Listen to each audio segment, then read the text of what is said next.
Power Project crew, welcome to today's show. This episode was recorded on May 5th, so Feliz Cinco de Mayo to everybody. Today we have the Salad Man, Paul Saladino, aka Carnivore MD. As you guys know, Paul is a huge proponent of the carnivore diet. He has a book about it. He's been on our podcast several times talking about the carnivore diet and all the benefits of it. And surprisingly, he has recently started incorporating carbs just to kind of run some tests on himself. And when I say carbs, I mean the worst of it all was like honey and some sweet potatoes. So nothing crazy. He's not having pizza, although that would be funny. But he's just kind of going through his experience and really seeing what it does to his body physically and even metabolically. And that's actually a huge topic of this episode was, the metabolic health of Americans and why the coronavirus has been running through and, affecting so many people in this country. And he gives some great examples on how, if we had attacked it, the virus, nutritionally and metabolically, we might be in better shape than we are now, as opposed to just going straight to lockdown and the quarantine. He goes on to say, unfortunately, like cereals and processed foods, junk foods, all those sales have gone up, and that obviously is not helping anything. However, maybe if we were to eat whole foods, we might be in better shape. This was a really good conversation with our boy Paul, and as Mark puts it, he doesn't really say anything that's too controversial. I don't think anybody can really disagree with much of what he has to say today. So again, this was, I think this is going to be one of the most valuable conversations we've had on, when it comes to nutrition and the coronavirus and how we can kind of get out of all of this mess. So thank you, Paul, for spitting all this knowledge and taking the time out of your day to be on our podcast. If you guys appreciate what he's schooling us on, please find his social media links down in the YouTube and Facebook description, as well as the iTunes show notes. Hit him up and let him know what you guys think. And ladies and gentlemen, please enjoy this show with our homie Paul Saladino. Rolling. Happy Cinco de Mayo. Yeah. Oh, That's today? Yes. What are we supposed to do? Roll up a burrito and smoke it? That would be good. It is. I just saw somebody had posted. It's such a bummer that for the first time, and I don't know how calendars work, but Cinco de Mayo lands on Taco Tuesday and everything's shut down. Damn. There's still going to be a lot of people like getting takeout tacos and partying at houses like that. People are still doing that. Yeah. Oh, antivirus named after a Mexican beer. Do you guys know anybody that doesn't like tacos? Nah, man. No. So I don't think you're allowed to do this like by law, but I think I need to like return my son back to like wherever you can bring back kids that are broken, because he doesn't like tacos. And I'm like, dude, like you're the only person, like it's not that he I would say that some people are like, yeah, I don't really care about tacos, right? And then other people are like, I love tacos, but he hates them. Wow. And I'm like, this can't be, like something went wrong. Like what happened in your life? What's been so traumatic? What's so wrong with this situation? Like how is this possible that you don't like tacos? What's wrong with you? I mean, I looked him up and down. I couldn't figure out what's wrong with him. So it's clearly he has something wrong with him, right? I mean, where did you go wrong? I don't know. What the hell? I don't know. I did everything I saw in the videos and and then some, and I guess it didn't work. What does he like? Burritos? Breakfast burrito. Okay. So what does he dislike about tacos? Has he mentioned that? Yeah, is it like a handling issue? Is it the flavor profile? I think he's had some bad experiences. I just think that he doesn't like know. Like, I think he's eaten like tacos at school before, like the hard shell taco deal. Mm-hmm. And so now he just doesn't understand, like, no, there's so much more to tacos than those crappy ones that are like that. Oh God. Yeah. School tacos are absolutely disgusting. So I don't blame him if that's all he's experienced. Yeah. There is like a line between like a real taco and then like a Jack in the Box taco. Those are really good. But, like if I say like, oh, you got to try this taco and I give you like one of those, you'll be like, that's what everyone's talking about. It's like, it's a little different. But what do you think, Andrew? Like full on 100% authentic, or do you think a little spice of fatness from the United States can help a little bit with Mexican food? It can definitely help. Oh yeah, yeah. But I mean, so if someone's like, "That's not authentic," sometimes. I don't care. Like, I don't know what it was like when you're in Italy, but I'd imagine, getting like authentic pizza might be different than like Pizza Hut. I don't care. But what about like having a taco with like maybe a Piedmontese flat iron steak for the meat? Oh man, I know. I had some. We cooked up some steaks last night. Cooked up some filet and New York strip, and then Andy had them all like cut up, and it was freaking great. We love having that Piedmontese. We had some potatoes too. We had some yummy potatoes that she cooked in the oven, which everything went together really well. It's really good. Yeah, I might grill up some flat irons, cut them up real thin, get some tortillas, and have my own Cinco de Mayo here at the crib. Enjoy that. So I know it's mixing in like Nebraska and Mexico, but I don't think I'll get deported anytime soon for doing that. If you guys want to take advantage of Piedmontese beef, it has the highest protein, lowest fat you're ever going to find on it, in any type of meat. You guys got to head over to Piedmontese.com. That's PIEDMONTESE.com. At checkout, enter promo code Power Project for 25% off your order. And if your order is $99 more, you get free 2-day shipping. And it's only fitting that we talk about Piedmontese because we got a carnivore coming up. The Salad Man. The Saladino. Yeah. Salad right in his name. How weird is that? That is so weird. Let me send it. He's probably heard that joke so many times at this point, though. Like every single time.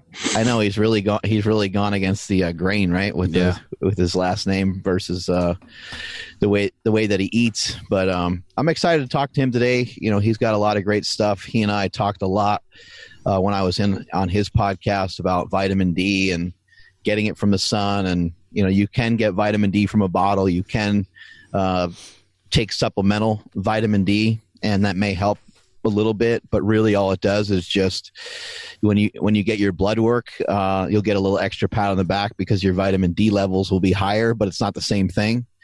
You can maybe think of it maybe a little bit like ketones.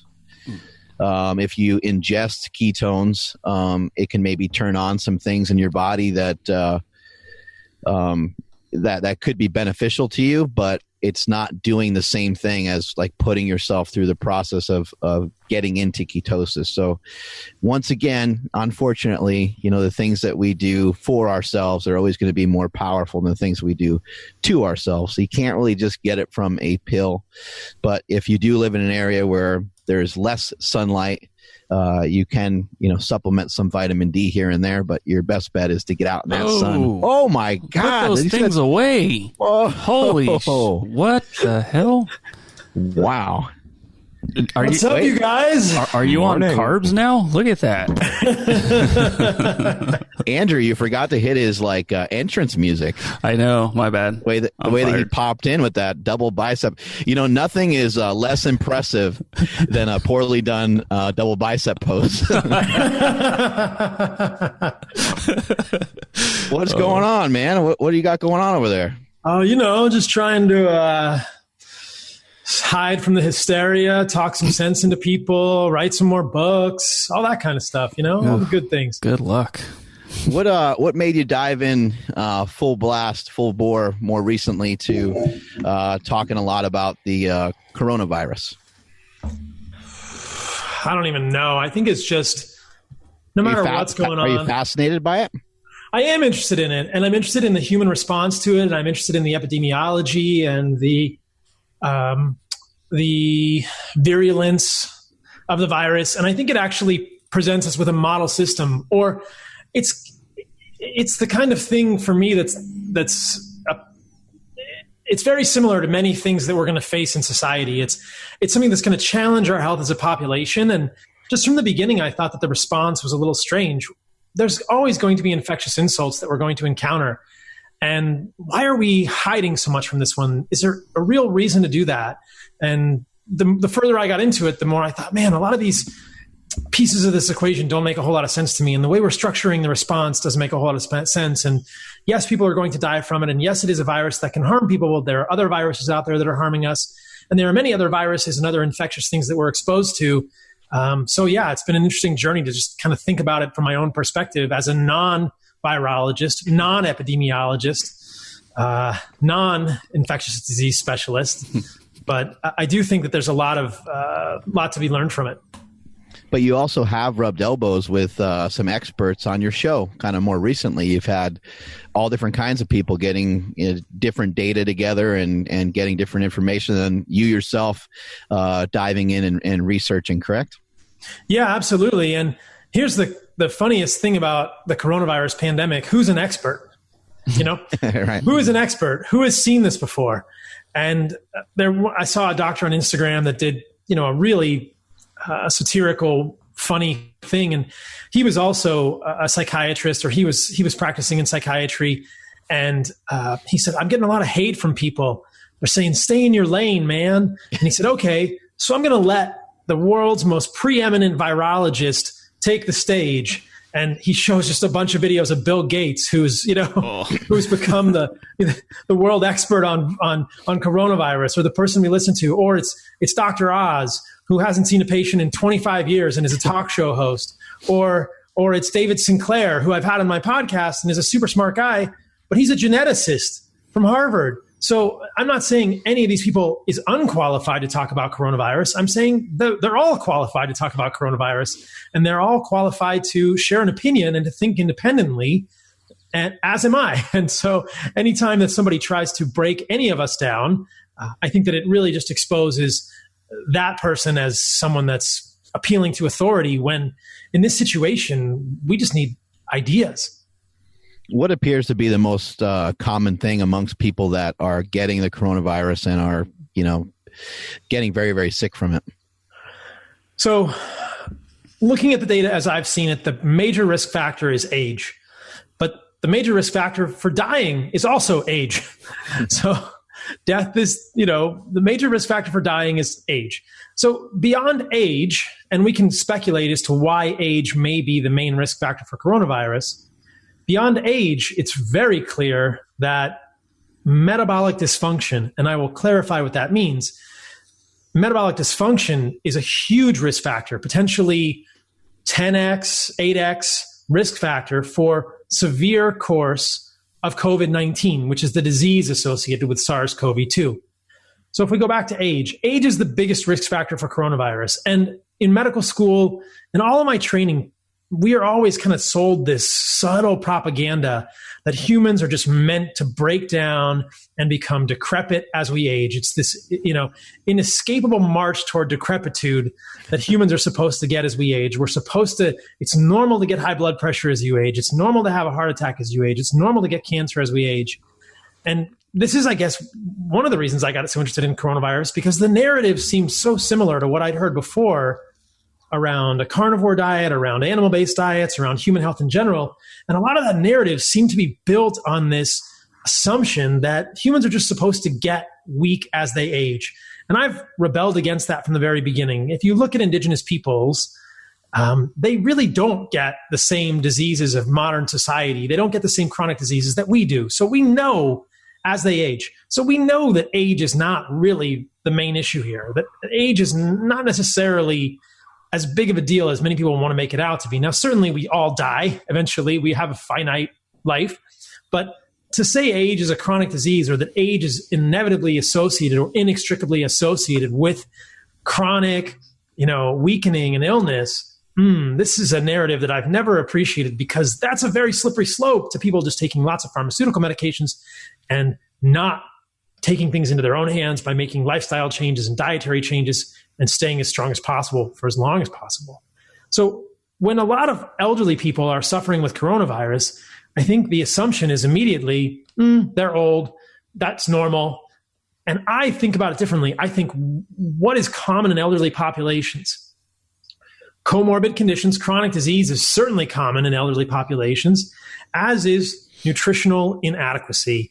If you look at the way that the general population eats as we age, it gets to be worse and worse.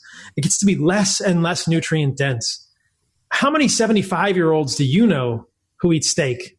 How many 75-year-olds do you know who even eat just whole foods and plants or vegetables? And obviously, I'm not a huge proponent of vegetables, but how many 75-year-olds do you know who are making their own food, who are preparing food, whether it's of plant origin or meat or animal origin? It could even be chicken.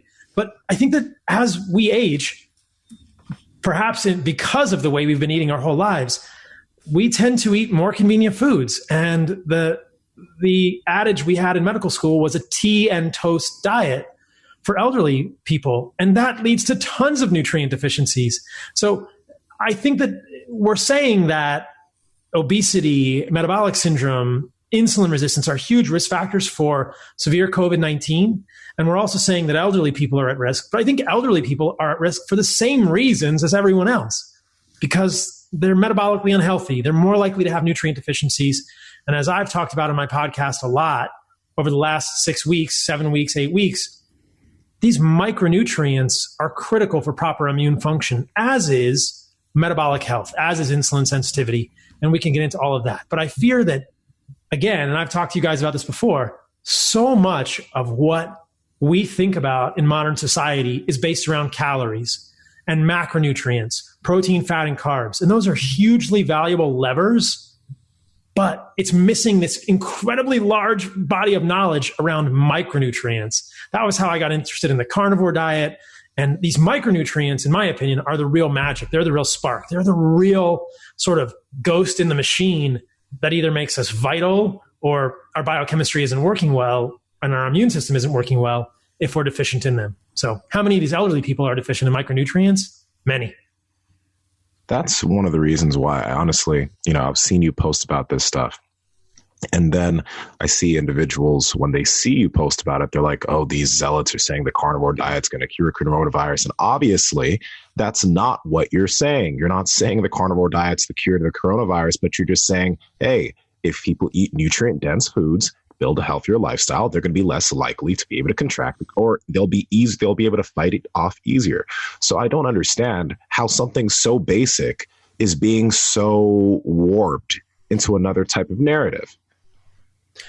Yeah, me neither. And that's okay. I'll keep fighting for it. And I'm glad that the message is clear, because I see those criticisms from people, and I don't want to ignore those criticisms. I don't want it to seem like I'm saying, hey, if you get coronavirus, just eat a steak and you'll be fine. No, that's not the case. And your diet isn't going to change whether or not you come in contact with the virus, or whether or not you get the common cold or SARS-CoV-2 or the flu. But as you say, Nsima, it certainly could affect the severity of your course with that illness. And we'll probably get into this today. There are millions, and I think we can discuss how big that number is. There are millions and millions of people who will come in contact with SARS-CoV-2.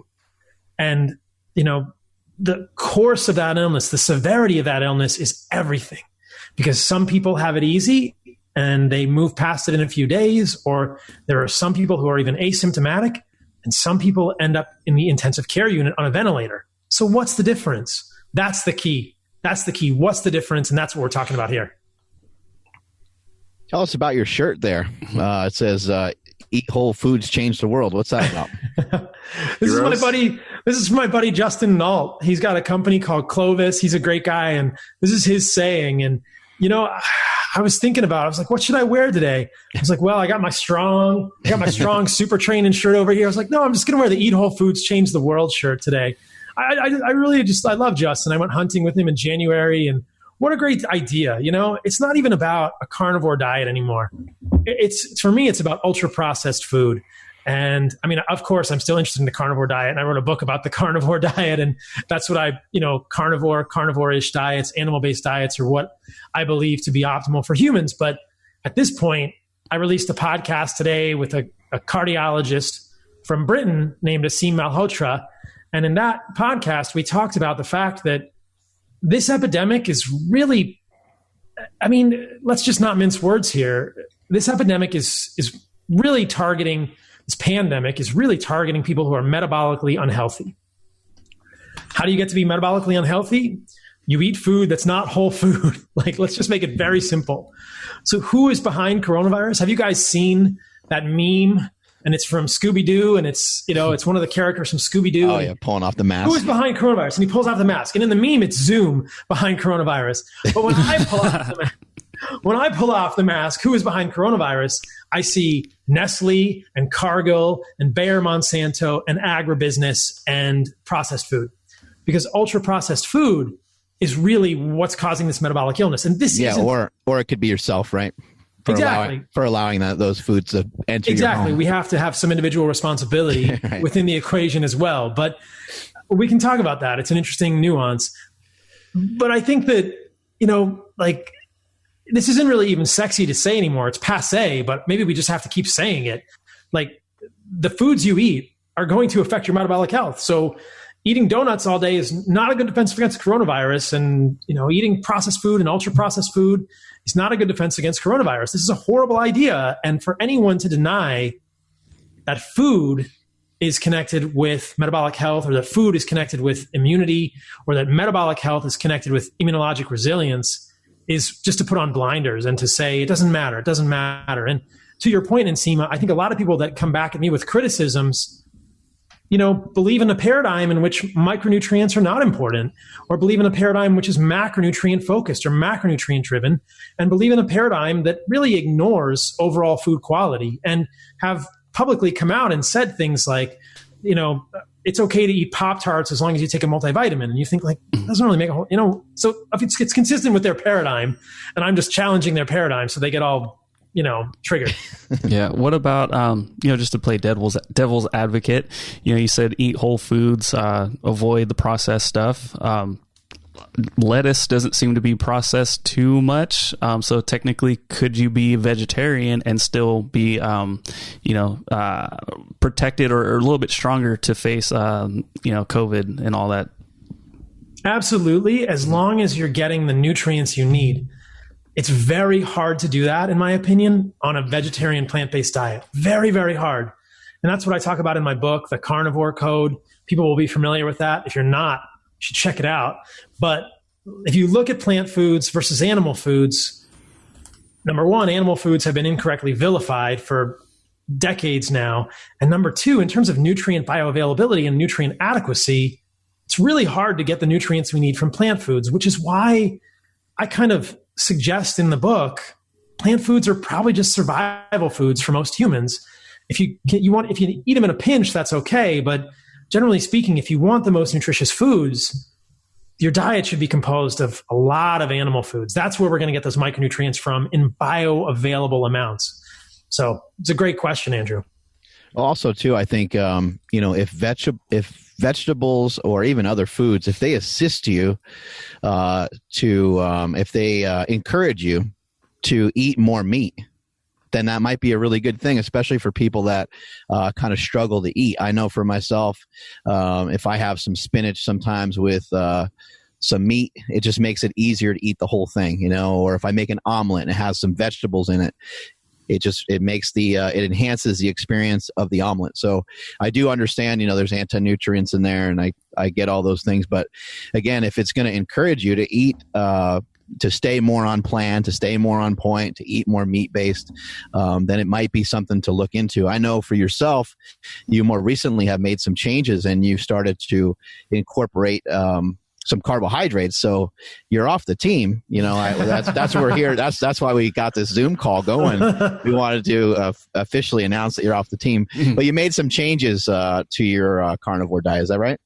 Yeah, I've been doing some experiments over the last few months, and I'm going to be doing a podcast soon, looking at my continuous glucose monitor readings.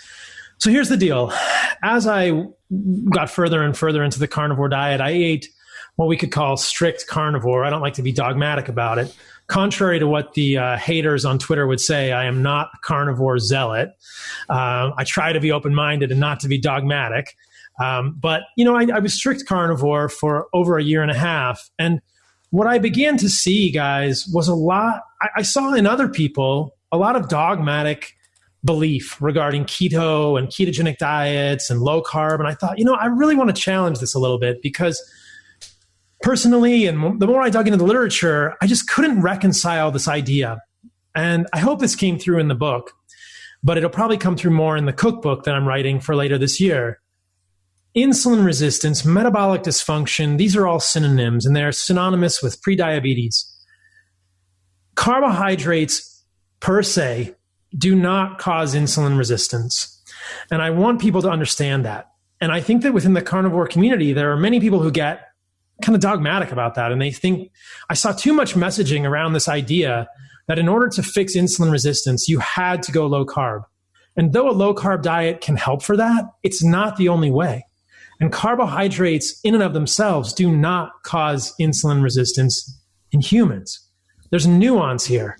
And so I wanted to do some of my own experiments as a carnivore, as an animal-based proponent, as the Carnivore MD with carbohydrates to prove this to people, to show them that I'm not going to get fat, I'm not going to get unhealthy, and my blood glucose isn't going to get completely out of whack, my inflammation isn't going to go up, and my fasting insulin is not going to get disordered. My fasting insulin isn't going to rise by including carbohydrates in my diet. And so I did one 10-day period with a continuous glucose monitor, and I've got all those readings. And during that period, I did carbohydrates. And I included things like coconut water, like sweet potato, like squash, and honey. And what I found were some really interesting things. But overall, what I found was that it didn't cause me to explode. I didn't get fat. I didn't get sick. My sleep didn't suffer. And I actually kind of liked the way I felt with some carbohydrates in my diet from time to time. Now, there's some nuance there. And again, Mark was on my podcast recently, and we talked about this during that conversation. Within the parlance, within the colloquial sphere of discussion, we talk about carbs. And that I realize that means like junk food carbs. Well, that's not what I'm talking about. I'm talking about carbohydrates. I'm talking about a macronutrient that is still talking about whole foods, yeah. Yeah, I'm talking about whole food carbohydrates. And even within that discussion, there's nuance around what source. You know, are you getting your carbs from white rice? Are you getting your carbs from wheat? Are you getting your carbs from grains? Or are you getting your carbs from fruit and starch or honey, which is raw and organic? Do those affect humans differently? I believe they do. Certainly everyone listening to this will know that there's very good evidence that carbohydrates coming from sugar affect people differently than carbohydrates coming from whole food. And at the risk of getting a little granular, I'll just share a study that I saw recently and reviewed in my podcast with Nsima. So it was a study done in pre-diabetic obese children. And it was done by Robert Lustig and a number of people. And Robert Lustig has been an outspoken critic of fructose. And they took these obese pre-diabetic children that had disordered markers of insulin sensitivity, and over 9 days, the study was only 9 days, they took out all the sugar in their diet and all of the sugar-sweetened beverages in their diet. So all they did was take out processed sugar and processed sugar-laden drinks. They kept macronutrient ratios the same. They didn't make these kids low carb, and they kept calories the same, isocaloric, same macronutrients, remove fructose, remove sugar-sweetened beverages. Within 9 days, they saw improvements in every single marker of insulin sensitivity. So how there can be studies like that, and people can say that processed sugar is the same as carb is a carb, that just boggles my mind, because it's clearly not the case. The quality of your carbohydrates matters, just like the quality of your meat matters, just like the quality of your fat matters. The quality of the foods we eat matters. So when you replace the processed food with the whole food in 9 days, you see improvements in insulin sensitivity in obese kids. And so this wraps back into the coronavirus conversation. We can reverse metabolic syndrome or significantly improve it in just over a week. And we could probably improve it faster. So we've been in quarantine for 9 weeks, or 8 weeks at this point. How many thousands of people, how many millions of people could we have helped if that were the mainstream messaging? And how many thousands of lives would have been saved from severe COVID-19 if we'd been talking about the connections between metabolic illness and severe immunologic compromise, severe courses of COVID-19. And that could have been done just by removing the ultra-processed foods. It's not rocket science. We can't deny this at this point. Have you looked into any of the stuff from Ray Peat where he talks about, I've heard him talk about utilizing carbohydrates even against diabetes, and even using like fruit, and he just has some really interesting things that he says, but I haven't seen enough of his stuff to really truly understand what the heck it is he's talking about, but he does have a lot of interesting concepts. Have you ever looked into anything from him? Yeah, I'm pretty familiar with Ray Peat's ideas, and some of them I think are fascinating, and others of them I am in a little bit disagreement about. I don't know if he does interviews anymore. I'd love to get him on the podcast and kind of talk to him about stuff like that. But Ray Peat, I believe, is of the opinion that gluconeogenesis is somehow harmful for humans. So that gets into the school of thought where people who are acolytes of Ray Peat, Chris Masterjohn, other people like this, they seem to have this opinion that not having any carbohydrates, being in a ketogenic state, is harmful to human physiology. I don't go that far, right? That's like the other side of dogma, in my opinion, that we should never be in ketosis, and that we need this constant drip of carbohydrates into our body all the time. Well, that doesn't make any sense to me, just intuitively, thinking about times in our evolution that we would have been fasting, that we would have had periods where we were very low carb because there were no carbohydrates in nature and we could only hunt animals. This is kind of the idea of a classic carnivore diet, that it's totally reasonable, and I believe consistent with normal human physiology and healthy and probably very beneficial long-term to have some periods where you don't have carbohydrates in your diet. This is ketosis. This is the massive amount of literature and interest in ketogenic diets. And I think they're very beneficial. And as we know, they do seem to turn on a lot of genes involved in autophagy, involved in metabolic health. Now, again, we're back to kind of that beautiful middle ground. I didn't want to become a ketogenic dogmatic person. I didn't want to become a zealot with regard to a ketogenic diet. And I've realized that it's totally fine to go back and forth between ketosis and carbohydrates. But I also don't take it the other way and believe that ketosis is harmful for humans, because I think that we know there are many benefits to not having carbs all the time. And in fact, what I'm doing now is eating honey in the morning. I'm going to put another continuous glucose monitor on here in the next couple of days. What I discovered with my CGM, my continuous glucose monitor, was that I was more insulin sensitive in the morning, which is normal human physiology. As we go through the day, we become a little bit less insulin sensitive. Now, whether or not this has any clinical correlation is questionable, but I could see that for an equivalent amount of carbohydrates from an equivalent source, if I ate them in the morning as opposed to eating them at night, I would have a smaller blood glucose response in the morning and a larger blood glucose response at night. Now, what this has led me to do or experiment with right now is I'll eat the majority of my carbohydrates in the morning. And then in the evening, if I'm going to eat carbohydrates, I usually eat about 2 meals a day. I'll eat a smaller amount of carbohydrates. And then when I wake up in the morning, I'm going to be in ketosis. I'm going to have used my liver glycogen overnight. I do a time-restricted feeding window. I end my day with eating early in the afternoon or mid-afternoon. I like to have a long amount of time before I go to sleep. So I eat breakfast and a late lunch. Usually by 2 or 3 p.m., I'm done eating for the day. And so if I'm doing an intermittent fast that lasts from 2 p.m. or 3 p.m. until 8 or 9 the next morning, that's definitely going to put me in ketosis. And I don't think that's a bad thing. I don't think I'm harming myself by doing that. I think that's normal human physiology to say, oh, we're going to flip the switch back and forth. We're going to do some anabolic. We're going to do some catabolic. We're going to do some mTOR. We're going to do some AMP kinase. We're going to do back and forth. And I think that makes more sense to me to go back and forth. And I think that, humans could go long amounts of time in ketosis without any carbohydrates, but it was really eye-opening for me to bring them back into my diet and see how I felt. And, clearly I got super fat. Did you set up No, go ahead. Did you set up the earlier eating window because you were more insulin resistant in the morning, or was it more so something to do with having better quality sleep? Was it for this reason?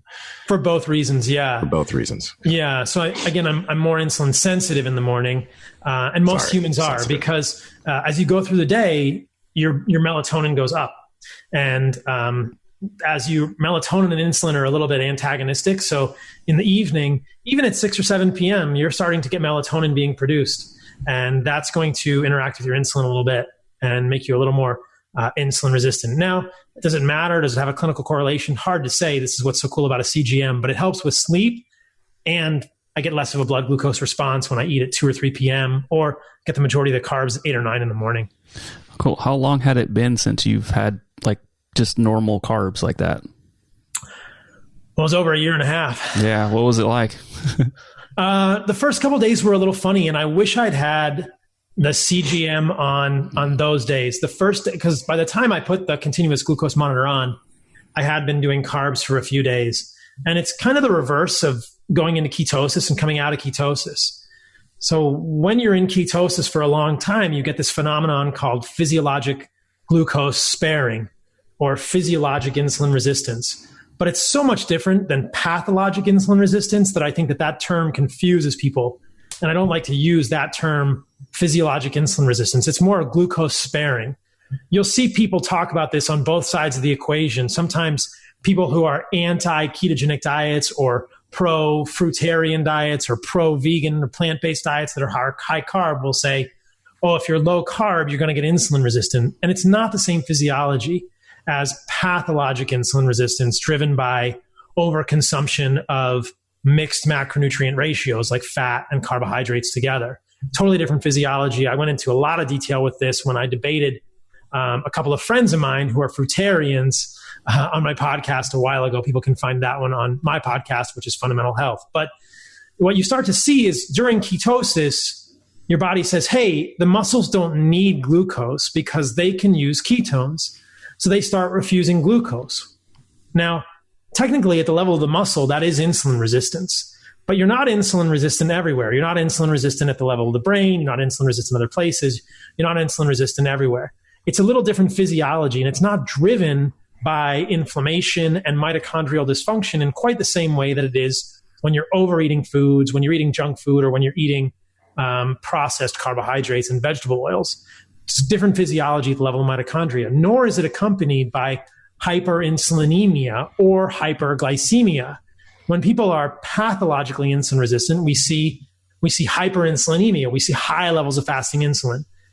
When you do a ketogenic diet, your insulin goes way down. You get low fasting insulin, and your blood sugars are pretty low. In fact, they're flat across the day. They're very low.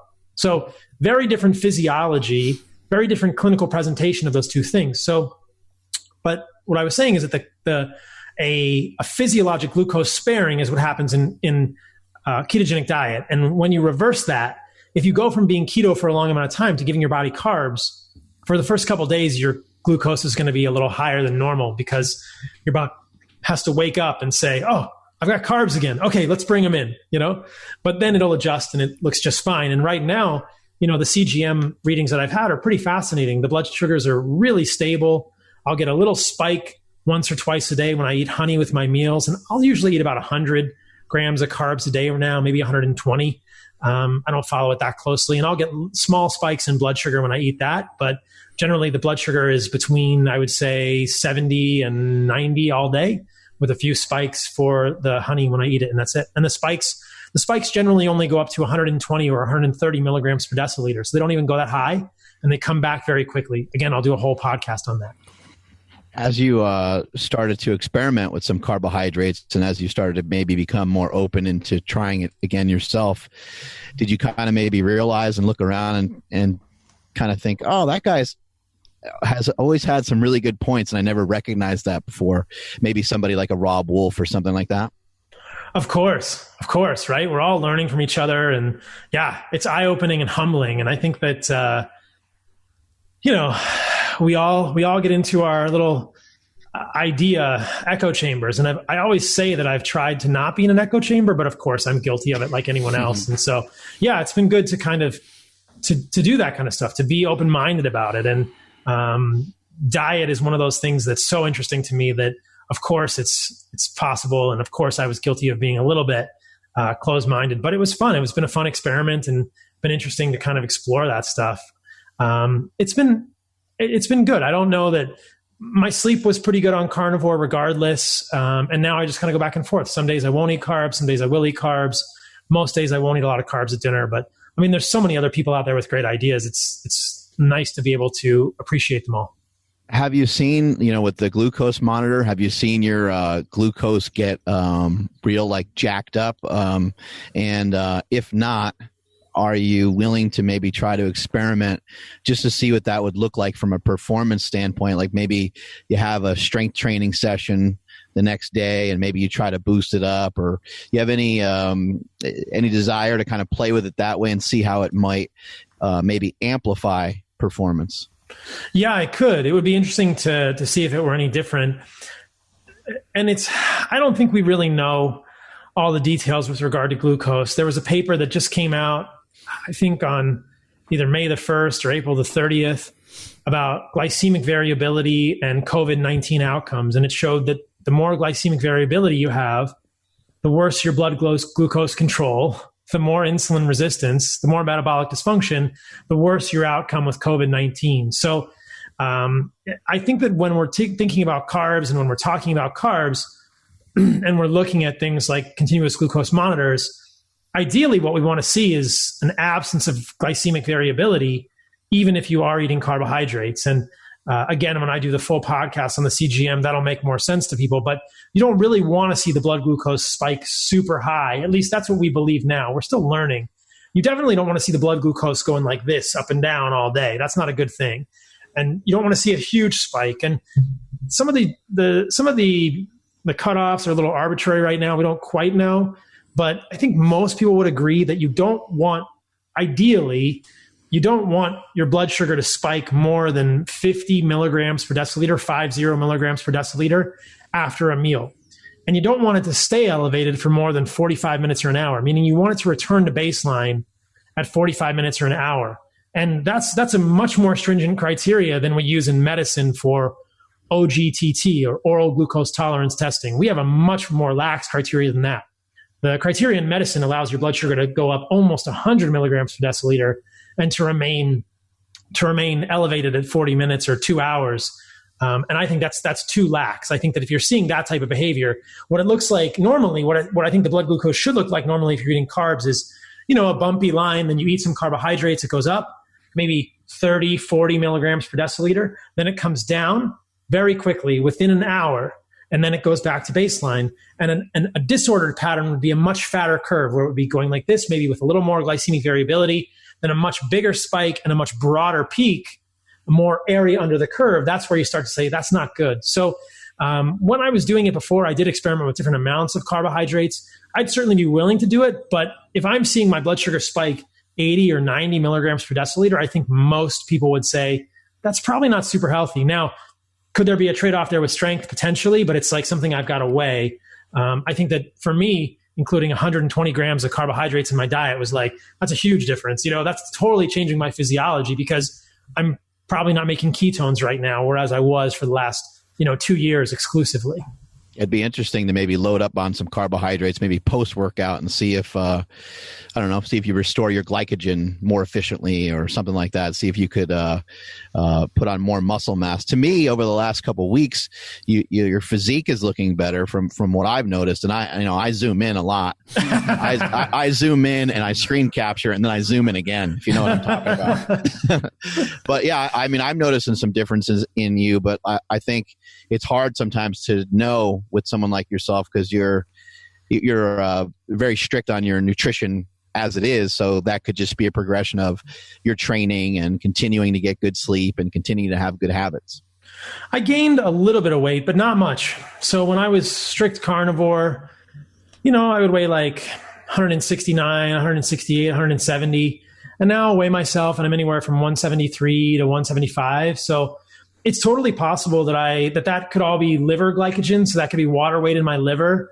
I'm not as sort of focused in the gym. I'm not doing like deadlifts, religiously. I don't have these benchmarks that I can follow as much. I'll do deadlifts and I'll do squats, but most of the stuff I do, it's kind of like, I like to do weird stuff. I like to do weird movements and mobility stuff and hit the punching bag and kick stuff. So I don't have benchmarks to be like, oh, I got so much stronger. I definitely feel good in the gym doing this, and I like the way it feels. A lot of the metrics right now are subjective, but I think it would be nice to have some objective measures and follow them moving forward. Subjectively, I'm going to go ahead and admit that I think I feel a little better with carbohydrates, but I don't have objective measures to prove it just yet. People are probably curious. You may have mentioned it and I might have missed it, but you mentioned that you're using raw honey. What are the other exact carbohydrates that you're using, or the exact foods that you might be using right now? Yeah, so I'm going to talk about a lot of this in the upcoming cookbook. Within the plant kingdom, I do think there's a spectrum of toxicity. And when I was thinking about which carbohydrates to trial or which carbohydrates to use as that lever intermittently, I wanted to try and do the ones that were less toxic. And personally, I believe that's probably going to mean avoiding grains. And evolutionarily, I mean, Mark and I have had this conversation for a while. I think Mark has been texting me for 8 months saying, Paul, don't you think fruit is beneficial for humans?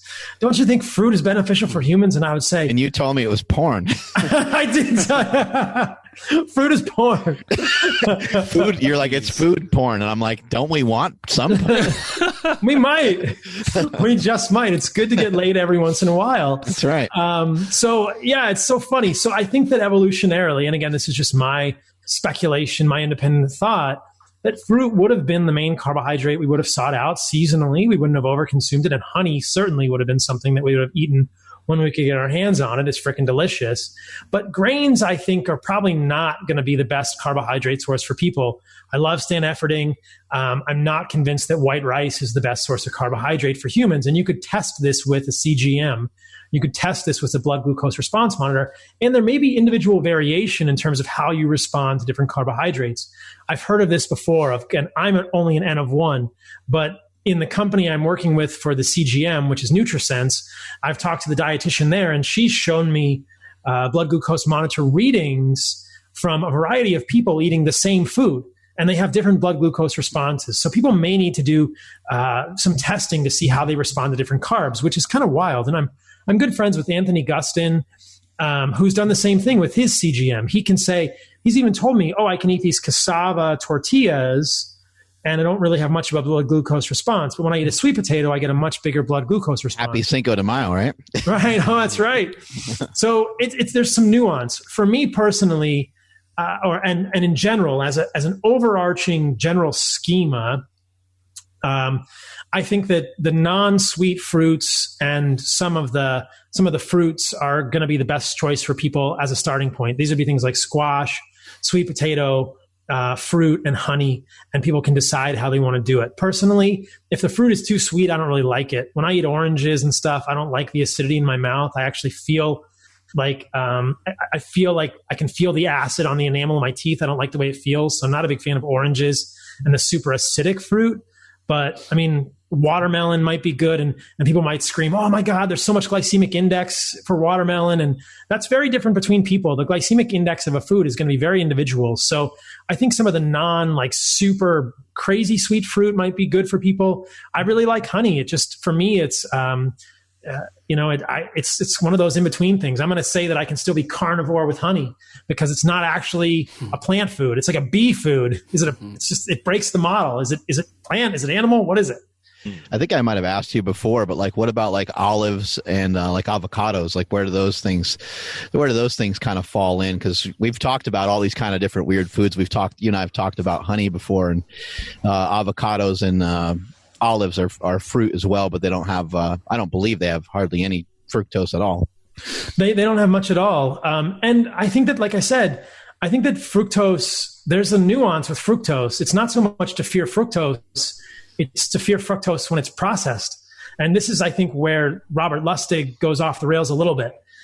I think that we're going to find this, and I know I've heard my buddy Ben Greenfield talk about this on his podcast too, that I think that if you did the same thing with these kids who are obese and you gave them fruit instead of starchy carbohydrates, they probably would have similar improvements in insulin resistance, but that's an experiment that needs to be done. So it's questionable whether it's fructose in and of itself or whether that's the form that the fructose is in. And the reason it would be different is because of the incretins, the hormones in our gut that are released when we eat a whole food versus when we eat a processed sugar. Because I think people will think what are you talking about? It's metaphysics. Fructose is fructose. Well, not quite.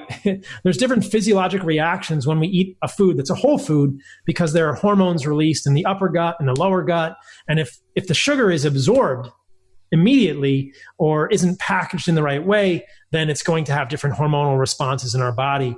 And believe it or not, honey appears to have a different response in our body than high fructose corn syrup, especially basically only if it's a good honey, probably a raw organic honey. So much honey is now adulterated. I've heard statistics, it's like 70 to 80% of honey has added syrups. So you have to get a good honey. And I have no stock in the honey industry yet, but I should. Dr. Paul Carnivore MD honey coming soon. So I think that's, there's a lot of nuance there in terms of how you respond to all of it. There's cofactors too. Like when you eat an apple, there's going to be approximately 5 grams of fiber in it. So that's going to slow down the absorption. There's also potassium, which can have an impact on your insulin and the way that you handle the glucose that comes along with the fructose that comes along with the apple. So again, I agree with what you're saying there, because high fructose corn syrup's not going to come with any of those cofactors. It's just going to come, straight in the form of juice that you can sip. And then on top of that, when you think about these liquids that have calories in them, think about a kid with a little juice box. How long is that going to last? The kid's going to drink that in, probably maybe 90 seconds, and it's 30 grams of sugar. Just bam, just smashing you. Whereas it would take a minute to eat an apple, or take a minute to eat the equivalent. It'd take a minute to eat 3 apples, right? So I think those are all factors that have to be equated into the mix. And when I thought about honey, it's funny, you write a book, and the minute you publish the book, you think, oh, I should have written that differently. Oh, I was wrong about that. So basically, a few days after I published the Carnivore Code, I have a good friend, Al Dannenberg, who's a periodontist. So he's a dentist that does, maybe he's not, it's I don't want to call him something he's not, but he does the gums, teeth and gums. So he's he's a super dentist, right? Because he's the periodontal guy. And he sent me a bunch of studies about honey, and they've done studies showing that it's anti-cavity and antibacterial in the mouth, which I thought was so wild that you could give somebody so many of the ideas around food. I like to think about it in the context of oral health and dental hygiene, because I don't want to miss any piece of it. I like to think about things holistically. And so when he sent me studies showing that honey can be antibacterial and that honey can be used to improve gingival health in humans, I thought, well, isn't that fascinating? Because high fructose corn syrup will certainly not do that. So there's a difference between these foods. And that's actually one of the reasons that I've cautioned against overconsumption of fermented foods. When you eat things like sauerkraut and kombucha, they're very acidic. There's a lot of acetic acid in those foods, and that can actually erode the enamel of the teeth and hurt the gums. So people will often say to me, what about sauerkraut? What about fermented foods? And my response is, yeah, I think evolutionarily our ancestors ate those because that was how we detoxified foods. You can detoxify some plants by fermenting them. We know that, and I talk about that in my book, that the glucosinolates, the precursors, these plant defense molecules are degraded when you ferment many foods. It makes them more digestible. So if you have to eat plants, you probably want to eat them fermented. But if you're always eating fermented plants, or you're eating a lot of sauerkraut or a lot of kombucha or a lot of lemons and limes that are super acidic, that can be harmful to the enamel of the teeth. And I've always thought, wow, would something be good for us and bad for us at the same time? It's possible, but I don't think so. And it gives me pause. And I think, I don't want to overconsume those super acidic foods. I don't think humans should overconsume sauerkraut or overconsume the citrus fruits for those reasons. I'm pretty excited about this whole honey thing because honey's amazing, but it's really easy to eat a lot of honey. So how much are you consuming per day? So 1 tablespoon of honey has between 15 and 18 grams of carbohydrates. I'll usually aim for, people will love this. I mean, I'll definitely eat 100 plus grams of honey in a day, and 100 grams of honey in a day is going to have a little less than 100 grams of carbs. Honey isn't gram for gram sugar. So I'll probably eat 120 grams of honey a day. It's multiple tablespoons of honey a day.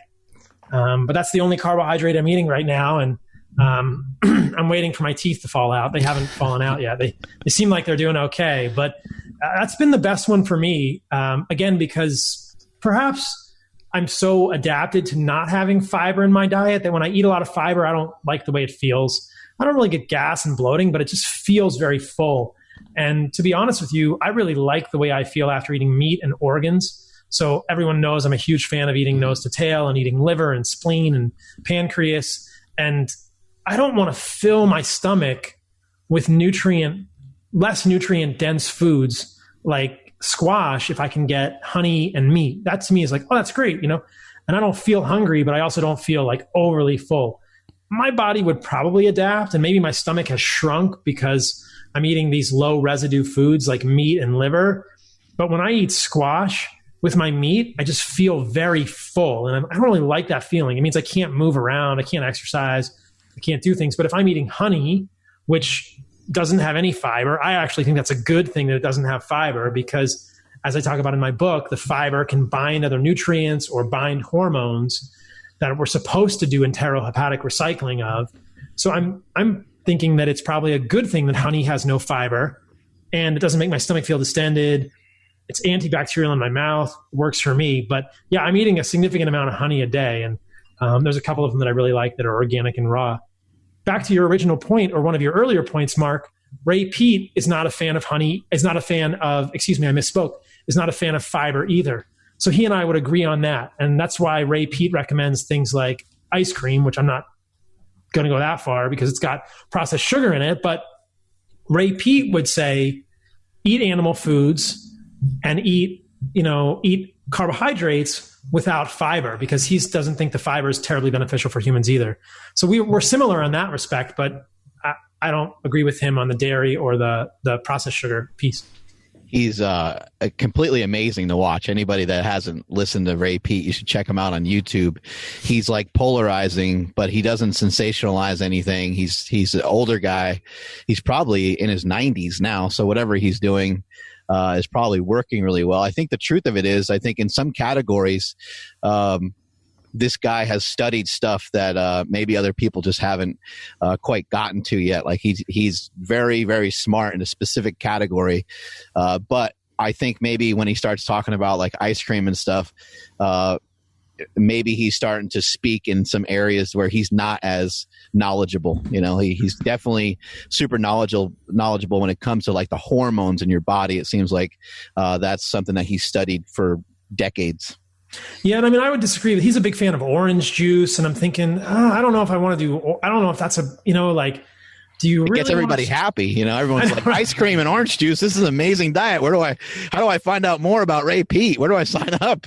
Basically, I think his diet is ice cream, orange juice, bacon, and steak, which is, like what a genius. It is. He's brilliant. I don't know. Yeah, I'm surprised. More people don't know about him.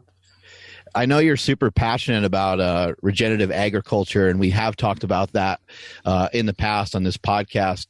But something that the world being on pause has showed us is that maybe what cows are doing maybe isn't as detrimental, maybe as we thought, because the cows are still here, but we stopped our transportation.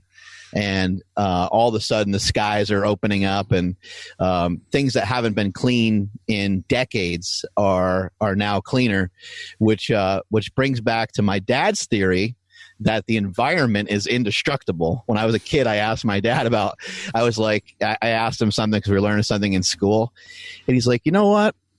He's like, the environment is pretty much indestructible. He's like, if we were to chop down all those trees over there on that mountain, he's like, by the time we got to that other mountain, those other trees would be growing back.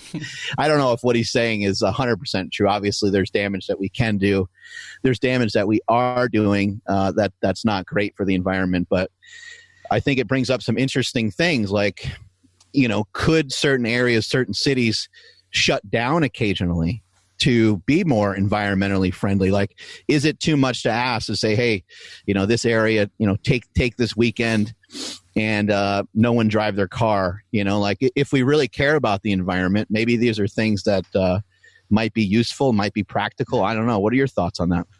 I think it's really interesting. Cows are still burping and we're seeing a decline in atmospheric CO2 levels. Now, this gets to be a pretty controversial topic, and you and I talked a little bit about this on the podcast that we did for my podcast recently, but I think it's pretty clear from what's happened with transportation and carbon dioxide levels in the atmosphere now that you can stop transportation or you can decrease transportation, and I haven't seen any statistics regarding the actual decrease in transportation, whether it was 50% less cars or what it takes to actually make a meaningful dent.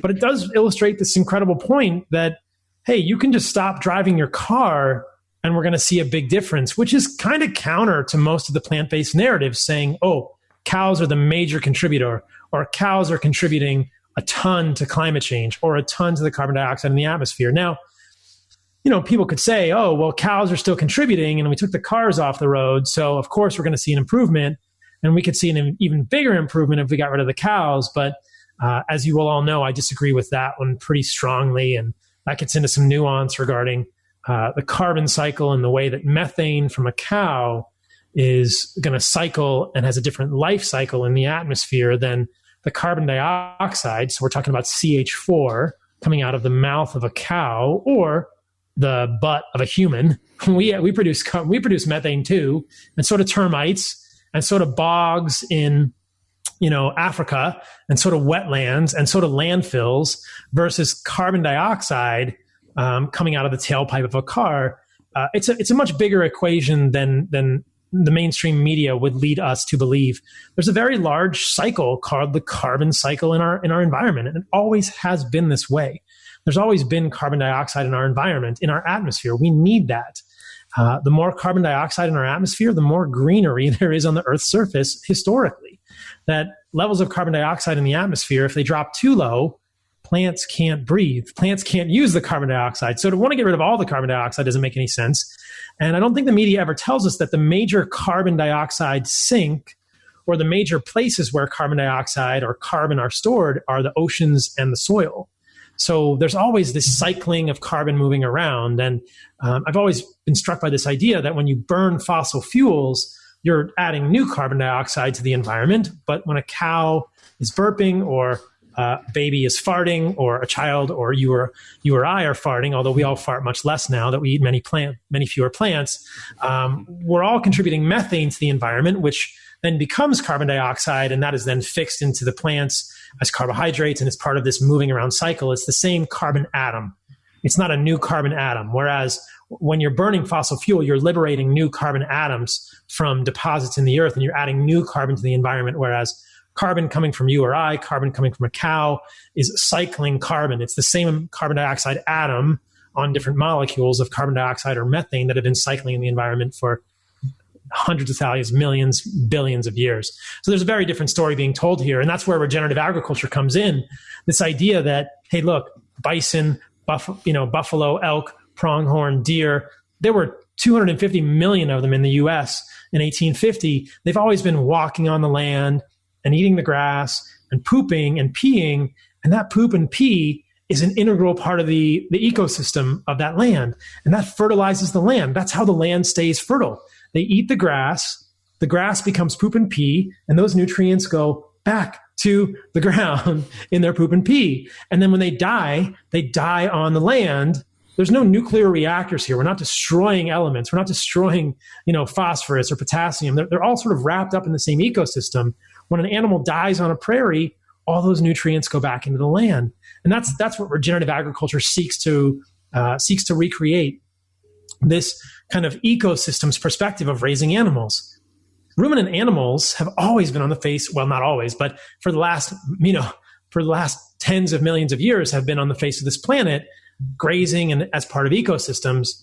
And a regenerative agriculture system is just creating an ecosystem on a farm where animals graze and live and die on the land and poop and pee on the land. And we're not putting them in CAFOs. We're not putting them in clustered animal feeding operations. So we're allowing the soil that they're walking on to be enriched with all those nutrients from those animals. I saw this one thing yesterday. I'm really into surfing, and one of the best surfers in the world is named John Florence.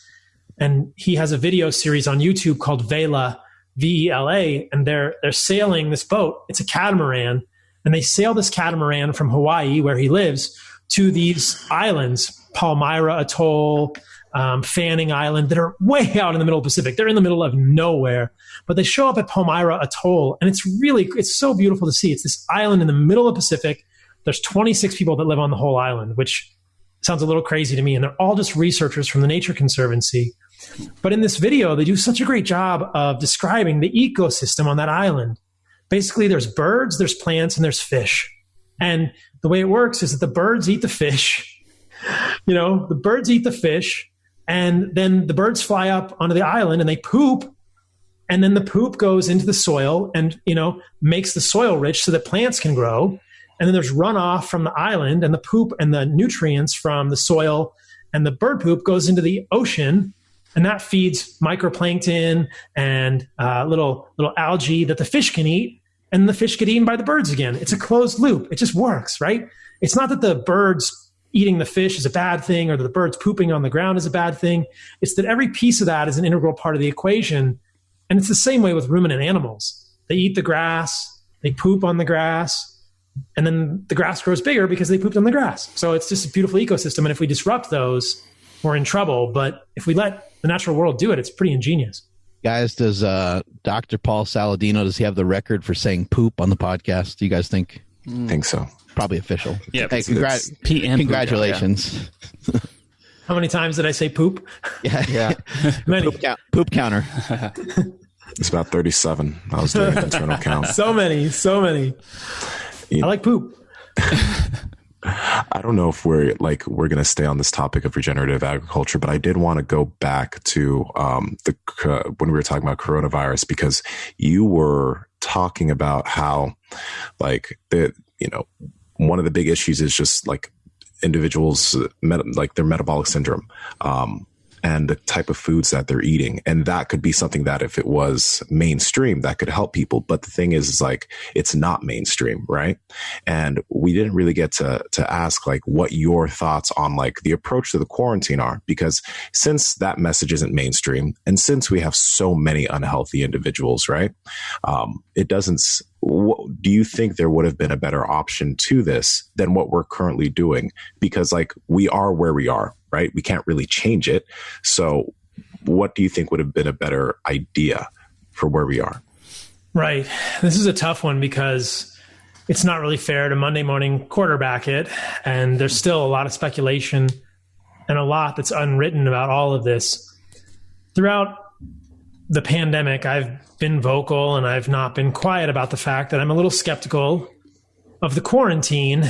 And I'll just say at the beginning, this doesn't mean that I want people to die. I don't want my mom and dad to die. I don't want your mom and dad to die. I don't want anyone's parents to die. I don't want anyone to die from a coronavirus. But it's okay to say that I'm skeptical of a quarantine and also not be saying that I want people to die, that we're looking at lives versus lives and what's the cost of a quarantine and what is the effectiveness of a quarantine has been my main question. So if we just back up and we think about this, it's a little bit hard for me to wrap my head around as well.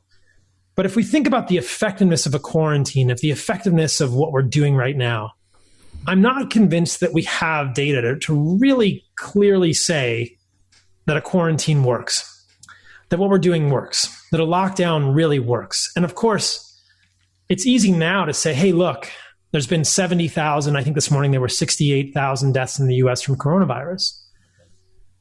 It's easy to say, as Trump wants to say, hey, that was supposed to be 2 million. I saved 1.99 million lives, which is, of course, complete baloney. We can't say that. That's all speculation. There's an epidemiologist from UW, from the University of Washington, where I did my residency, now making rounds on Twitter. He did an editorial in the New York Times saying that herd immunity isn't viable because we would potentially get something called overshoot, and that would cost us millions of lives. And what he's talking about, herd immunity is the idea that if enough of the population gets exposed to a virus and develops antibodies, the virus can't really spread anymore because there are so many people that really can't harbor the virus, that can't spread the virus. And most epidemiologic models suggest that at least 60% of the population has to be exposed to the virus to get herd immunity. Now, we don't actually know right now how many people in our population have already been exposed to the virus. But this epidemiologist is now saying, hey, herd immunity isn't going to work because it's not going to stop at 60%. If 60% of people get exposed to the virus, then probably 80% of people are going to get exposed to the virus because so many people are going to get exposed to the virus that it's just going to move through society, which is true. But he is basing his figures on these case fatality rates, which are inaccurate. We don't actually have a good case fatality rate number because we don't know how many people have been exposed to coronavirus. And so his speculation to me is more fear-mongering. And I was really disappointed that he was publicizing this and kind of gaining some traction and saying herd immunity isn't going to work. And I guess his idea is that all that we can do now is wait for a vaccine for the next 18 to 24 months, which to me doesn't sound like a viable strategy either. So when we're thinking about a lockdown, we have to imagine, like, what is it actually doing? It's preventing people from coming into contact with each other. So theoretically, it could slow the spread of a virus. But eventually, the virus is never going to go away. We have to remember that this entire pandemic across the entire world began with a handful of cases in Wuhan, China. So we don't actually know where the virus came from. There was an article in Newsweek recently suggesting that potentially this came from a bioweapons lab in China. This is Newsweek. It's not a controversial magazine. We don't know where the virus came from. It could have moved from a bat to a pangolin to a human. It could have been released from a lab in China. We'll never know the answer to this question. But regardless, it does appear that a worldwide pandemic, worldwide, began with less than 20 cases in Wuhan, China. I don't understand how we believe that this virus is not going to cover the earth eventually. I think that before it's all said and done, in the next year and the next 6 months, almost every single person on this planet is going to be in contact with coronavirus. It doesn't make sense for it to happen any other way. And you can say, oh, well, that's why China did the lockdowns, is they didn't want it to spread more. And they locked it down too late. And if we hadn't locked people down, if we had locked people down sooner, it wouldn't have spread to the whole world. Well, guess what? We're saying we're doing a lockdown, we're saying we're doing a quarantine, but we're really not. You know, a lockdown is a lockdown. You put everyone in a shipping container and let them live there for a week, and that's a lockdown. We still need to have garbage. We still need to have people working on utilities. We still need to have doctors and nurses in hospitals. We still need to have people at grocery stores. We still need to have planes in the air. People still have to live their lives. We simply cannot bring the earth to a grinding halt, which means that if we can't bring the earth to a grinding halt, are we really just paying lip service to this concept of a quarantine and just pretending this is slowing infections? We can't say that because we don't know the alternative situation. And if you look at the data, there's all sorts of ways to analyze the data. You can do it up, down, sideways, right, left, fold it into origami, do whatever you want with it. But if you look at the data, it's really not that clear that in the locations in the world where a lockdown was instituted quickly and instituted very strictly, there's really any consistent correlation with a lower death rate. You can look at Sweden, for instance, and Sweden is like the topic of everyone's conversation. Sweden's death rate is in the middle of Europe. They didn't really do a huge lockdown. They let people go to bars. They were young people out and about. They said, shelter the old. Don't let the old people get exposed, which is probably wise.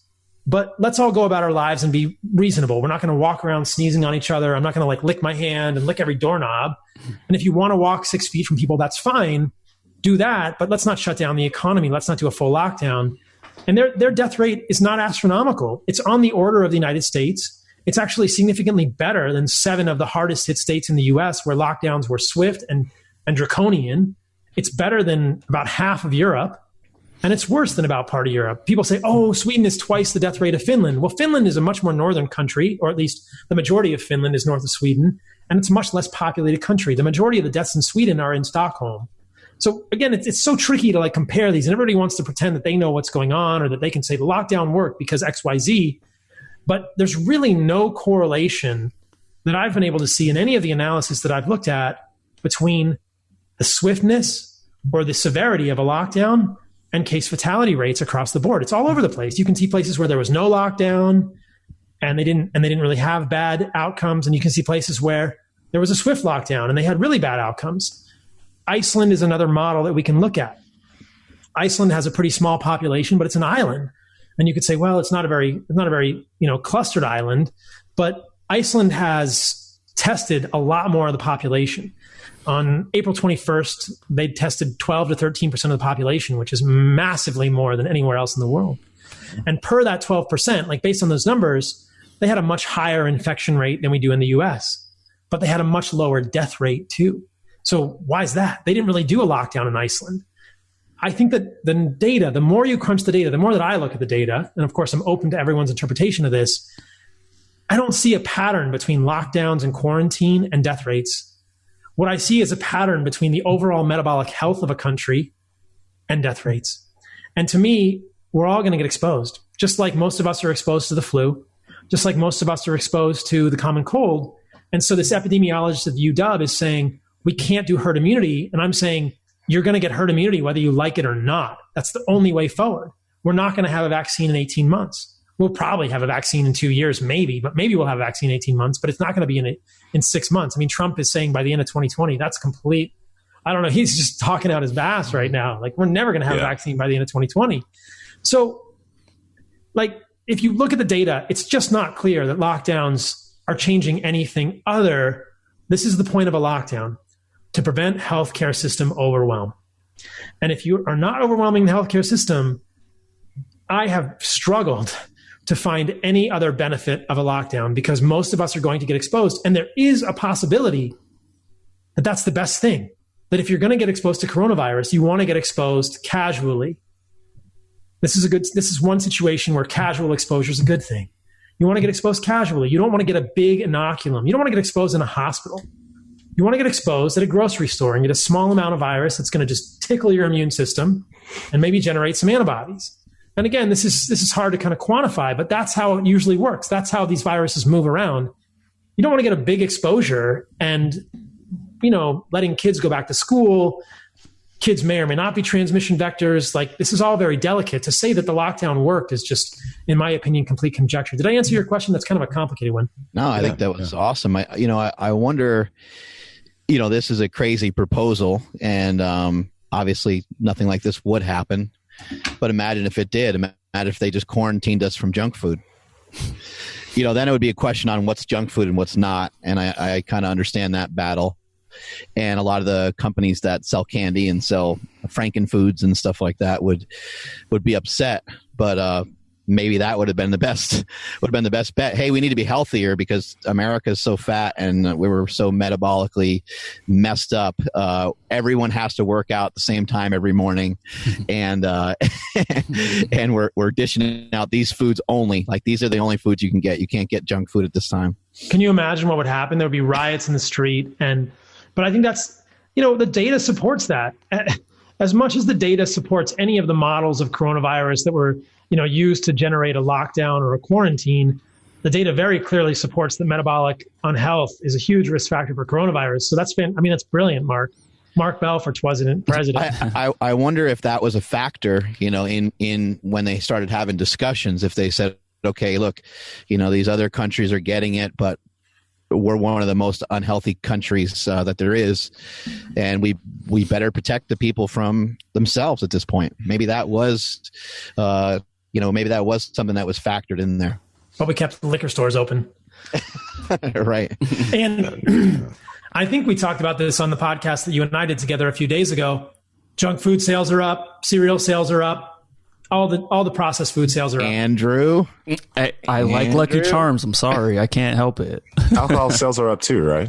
Yeah. Nsima. Yeah. Joking. Then, well, that's what I was going to ask. Like, so is the population in Sweden just like significantly healthier? Therefore, their strategies wouldn't have worked here anyways? I'd have to look at it. I don't know the epidemiology of the Swedish population. What we do know about Sweden is that a lot of the deaths are in elderly people. The deaths in elderly people are represented in a higher proportion in Sweden. And I think 58%, I could be a little bit off on the number. I think 58% of elderly people in Sweden are cloistered in elderly homes where they're in high density environments. And so if you have all of the people who are susceptible to the virus in places where they are near other people, where they could get transmitted to the virus, then in that case, you could see a higher rate of death in elderly people. I think that the Norwegian countries probably do have higher or better health than America. And you bring up a great point, Andrew. Like, would those strategies not have worked here because we're so metabolically unhealthy? Possibly, but my counterpoint to that is, hey, look, I have not seen anything, and I could be wrong about this, but I've not seen any evidence to the contrary. Number one, that we're not all going to get exposed eventually. Remember, this infection began with 5 people in China.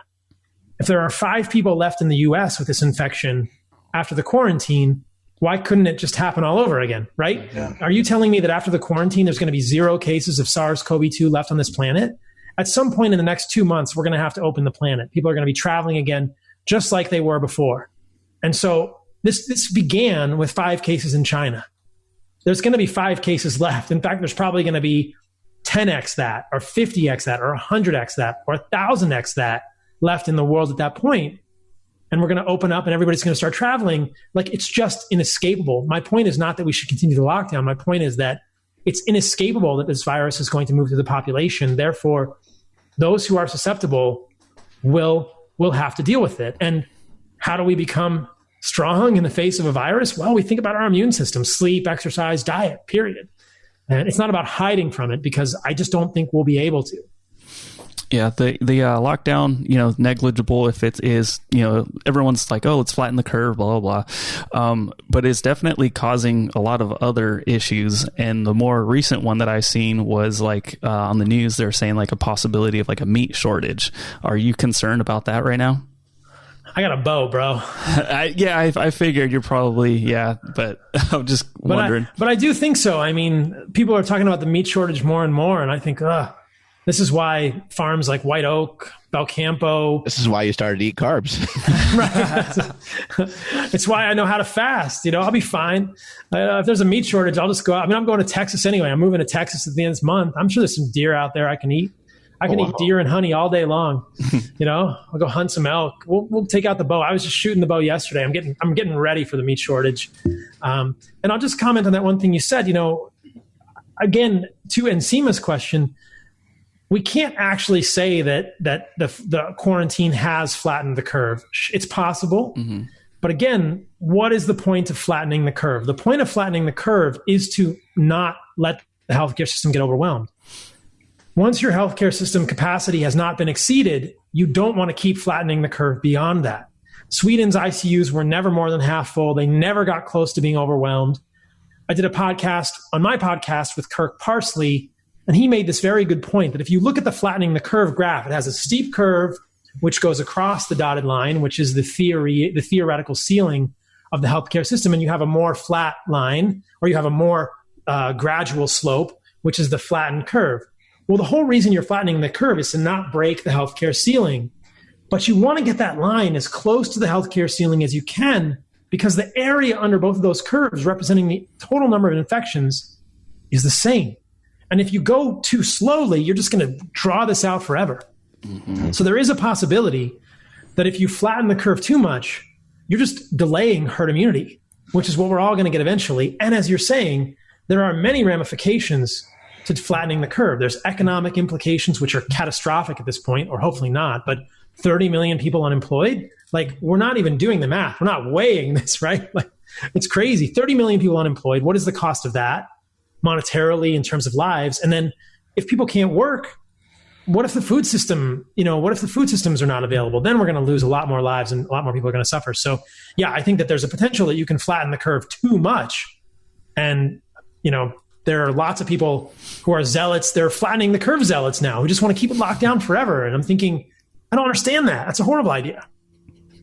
And the meat shortage situation, do you think there's really much truth to that? Or, I mean, to me, it still seems like there's still going to be cows and there's still going to be meat. It's just that the ranchers and stuff like that, my understanding is they have to kind of kill these animals at certain times to get the best prices and to get the best flavor profile of the meat and stuff like that. And that's part of the reason why they're talking about this. But to me, it doesn't actually make any sense that there would be a shortage of meat, because it would just open up some secondary businesses probably, because it might impact the real big companies, but local butchers and places like that should be able to be just fine and maybe even thrive and do better than normal.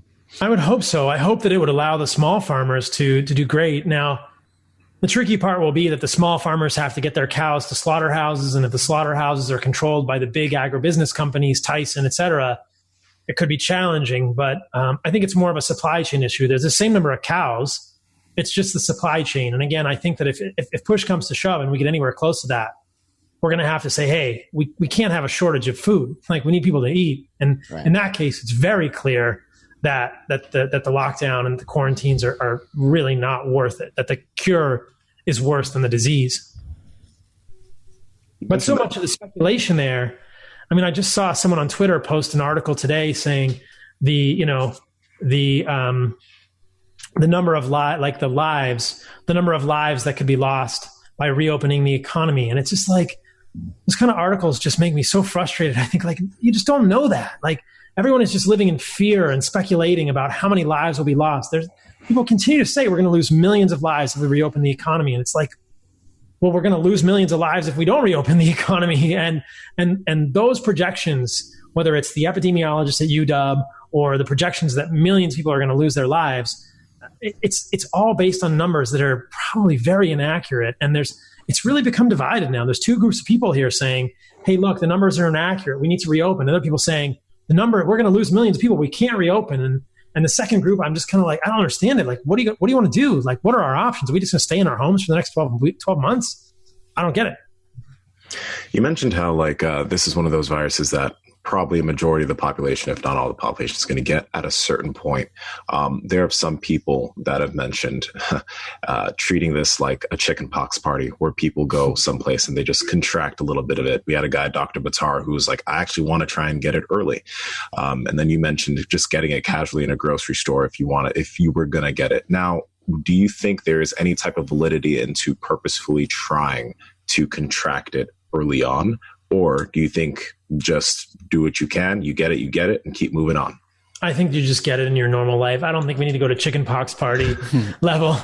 But this is such an interesting point, and Mark has spoken to this on his social media as well. So the number, what we're talking about here, is the R naught, which is the fancy medical word for how many people will you infect if you have the virus. And we know there are some people who are asymptomatic and they can shed when they're asymptomatic. And if you look at the R naught for the flu, it's low. I think off the top of my head, it's 1.2 or 1.4, meaning that everyone who gets the flu will infect 1.2 to 1.4 people with the flu. Now, we don't really know the R naught for coronavirus, but I think that when this is all said and done, we may end up with a very high R naught, meaning that if you can give this virus to a lot of people, if there's a long latency period when you're asymptomatic and you can shed the virus, we may have already seen the virus move through most of the population. If the virus is as transmissible as it may be, then again, we're not going to be able to slow the spread no matter what we do.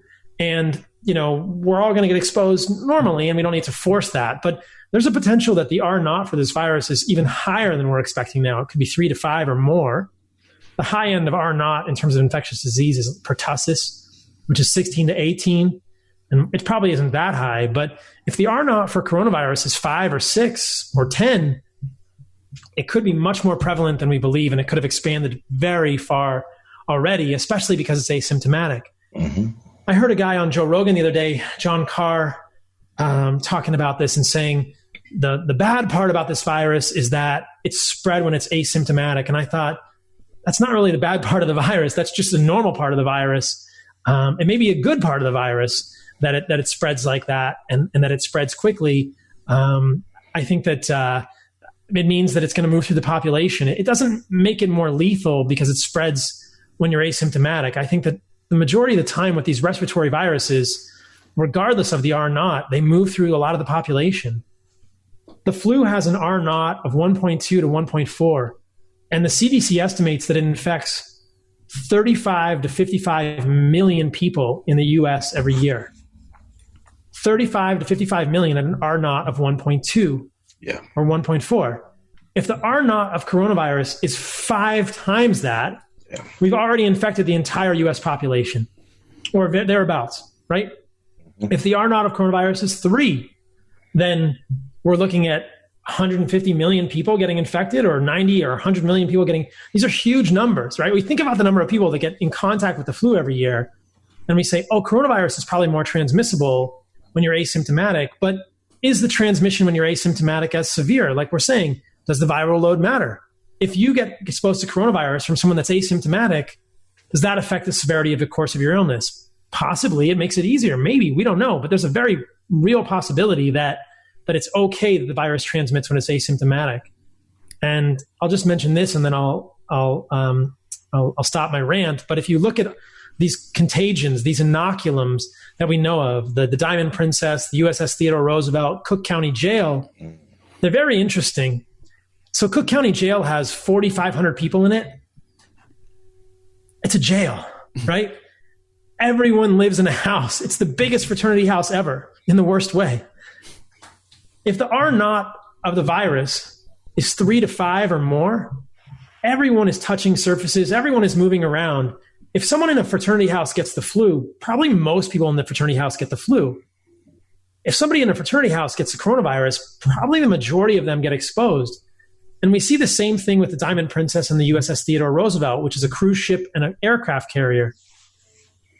The number of cases in those places is much less than the population. So Cook County Jail had, I wrote it down, 500 cases out of 4,400 people in the jail. But the majority of people in the jail probably got exposed to coronavirus already. Diamond Princess, 2,700 passengers plus crew. There were 700 people who were positive for coronavirus. But probably every single one of those people came in contact with it on surfaces. And they did tests showing that the virus was present on surfaces for days after the ship was docked, before they did the disinfection. So there was virus everywhere on that ship. We've got to believe that everyone on the Diamond Princess got exposed, or the majority got exposed to coronavirus. But only 700 out of 2,700 showed up positive when they did the testing. On the USS Theodore Roosevelt, there were 5,000 sailors. Only 20% came up positive. And so, again, it's like you can see these inoculum where everyone is spreading it. You're living in a fraternity house. It's an aircraft carrier, for God's sakes. Like, your bunks are a foot apart. Like, everybody in that whole aircraft carrier got exposed to coronavirus. I can't see a situation and not.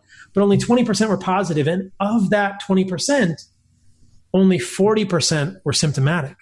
So the chances are that we just don't know how it's spreading and how prevalent it is. But it might even be a good thing that it spreads when it's asymptomatic, because that's how a virus moves, and we're all going to be exposed to them. And I think that the reason I wanted to talk about this with the R naught is that the R naught is going to affect the way the deaths look. The story isn't over yet. If the flu spreads more slowly, then flu deaths are going to be spread out from October to March. If coronavirus spreads more quickly, we may concentrate a very bad flu season into an 8-week period or a 10-week period, because it's spreading more quickly, which will make it look like it's killing more people. But we won't know until it's really kind of calmed down. And if you look at the numbers, the number of deaths, the number of new cases has started to decline in the US, which makes me think in many countries it already has. Spain, Italy, it's on the downslope, right? And some of these countries have started to reopen and they're not seeing a peak. So if this is really the case, it's possible we've seen the wave. Coronavirus has moved through our population, and it looked so bad because it was so transmissible, because it moved through so quickly, that all those 6 months or 4 months or 5 months of flu deaths were condensed into 10 weeks.